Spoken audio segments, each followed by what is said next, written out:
A sort of hungry giant octopus with 8 legs something. Oh, yes! I see it! What should I do? Would you mind telling it not to eat my boat? Now listen here, Mr. Octopus. This boat is not for eating. What's happening? The octopus seems to be eating your boat. Quick, to the surface! Naughty octopus! Stop eating! Stop at once, I say! My boat! Eaten! I said this would happen! No, you said your boat would be eaten by Big Bad Barry, but it was eaten by a giant octopus. It's a disaster! Don't worry. I said I'd take responsibility, and I will. And? That's it. I've taken responsibility. Fine.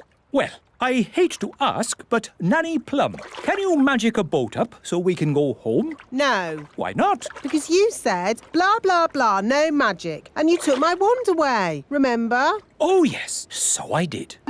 So, we're stranded here. No, I've just had a brilliant Mr. Elf idea. I'll build a raft out of the wreckage. And we'll help you. Yes, Dad! We'll lash the pieces together with rope. There, finished.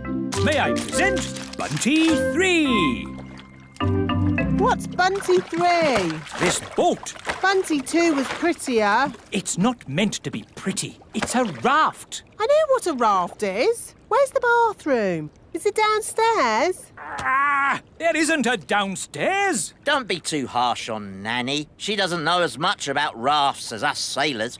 By the way, where's the kitchen? Is that downstairs too? Yes, it's probably next to the sitting room. This is a raft. There aren't sitting rooms and kitchens and bathrooms. It's not very luxurious then, is it? No, it's not, but it will get us home. And so, Squire Trevelyan turned out to be nice after all, and I married him. The end. My goodness, that was a surprise ending. Ooh, fish swimming through the air. Cool! Awesome. Grandpapa, Papa, Papa. Grandpapa, Papa, Papa, Papa. Bless me, it's the twins. You found me at last. Grandpapa. And Holly, my dear. Did I win the game? Hello, Dad. Have you really been hiding there all year? If a game's worth playing, it's worth playing right. Hello, Victor. Cedric, old bean. This is my best friend, Ben. Delighted to meet you, Ben. Don't ask him about his hobbies. What's that? Hobbies? You want to hear about my hobbies?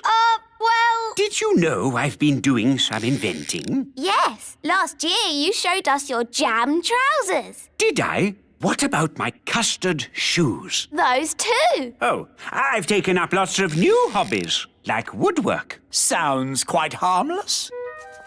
Here's a wooden chair I made. It looks surprisingly like an ordinary chair. Yes, but then I asked myself, why should a chair have legs and not be able to walk? Here, boy. It can walk. Yes, indeed. Oh, it doesn't like being sat on. No, that's the problem with walking chairs. And also, I've been doing some gardening. Gardening? That sounds relatively safe. I asked myself, why should a tulip have leaves? Why not hands or even feet? And I gave it a brain. Master. And a voice. Master. What do you think of my gardening, Cedric? This isn't gardening. This is an abomination. Daddy, what's an abomination? That tulip. I do like my hobbies. Frogs! I asked myself, why should a frog have just 2 eyes? Why not 10?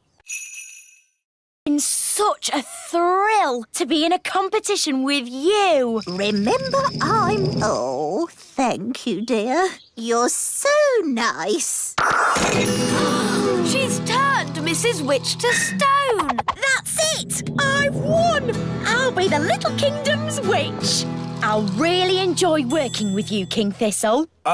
working with me? Oh, yes. I've got big plans for the little kingdom. Oh, dear. She sounds like a bit of a bossy boots. Meow. And Mrs. Witch's mangy old cat will have to go. Did you see Mrs. Witch move? She can't move. She's been turned to stone. He really is a flea-bitten old thing. He smells awful. I'm really cross. You leave my Moggy alone. Wow, Mrs. Witch turned the other witch to stone. So, I suppose Mrs. Witch is the winner. We knew you could do it. Shouldn't you turn Wendy Witch back now? She was very rude about my Moggy. But if she says sorry... Sorry. And sorry to Moggy. Sorry, Oggy. Thanks. You're just amazing, Mrs. Witch. I've never seen anyone break out of a stone spell before. And you're a very polite and clever young witch, mostly. Well, as they say, this town ain't big enough for the both of us. So I'll be moving along. Bye. I'm glad Mrs. Witch won. The little kingdom wouldn't be the same without Mrs. Witch. Yes, mind you, Wendy Witch did have a point about the cat. It does rather smell, and it's... What was that? It, is a most lovely pussycat. Thank you, King Thistle. I do love my Moggy. Meow.